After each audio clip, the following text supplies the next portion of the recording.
एक गांव में एक बूढ़ा आदमी रहता था जो अपने बेटे से बहुत परेशान था क्योंकि उसका बेटा बहुत ही नालायक और कामचोर था। कोई काम नहीं करता था और सिर्फ गांव में इधर उधर घूमता रहता था।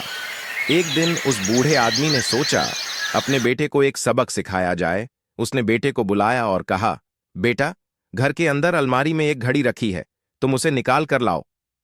लड़का घड़ी ले आया। फिर पिता ने कहा, अब तुम इस घड़ी को बाजार ले जाओ और जितने लोग मिलें सबसे इस घड़ी की कीमत पूछ कर आना। लड़का बाजार गया। किसी ने 500 बोली, किसी ने 1000, किसी ने 800। सबने अलग अलग कीमत बताई। लड़का वापस आया और बता दिया। बूढ़े आदमी ने कहा, बेटा ठीक है, घड़ी को अलमारी में रख दो। अगले दिन बूढ़े आदमी ने फिर बेटे को बुलाया, घड़ी निकाल कर लाने को कहा और बोला, बेटा अब तुम जाओ और इस घड़ी के अंदर जो समय चल रहा है उसकी कीमत पूछ कर आओ। लड़का समझ नहीं पाया पर फिर बाजार गया। लोगों से समय की कीमत पूछी तो लोग हंसने लगे। कुछ ने भगा दिया, वह परेशान हो गया। आखिर में एक बूढ़े आदमी की दुकान पर गया। उसने लड़के का सवाल समझकर कहा, बेटा, ये जो समय है ना, इसकी कोई कीमत नहीं लगा सकता।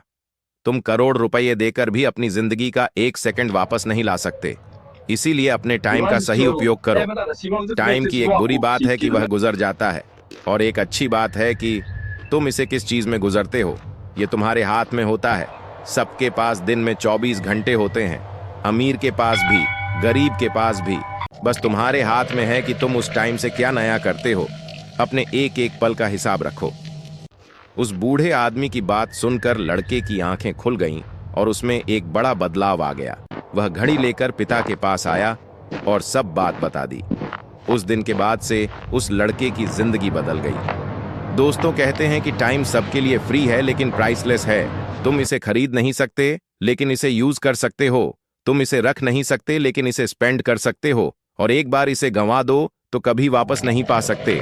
तो अपने टाइम का सही उपयोग करो। अगर आपको ये कहानी पसंद आई हो तो इस वीडियो को लाइक करो और हमारे चैनल को सब्सक्राइब जरूर करो। मैं मिलता हूं अगली बार इसी तरह की कहानी के साथ।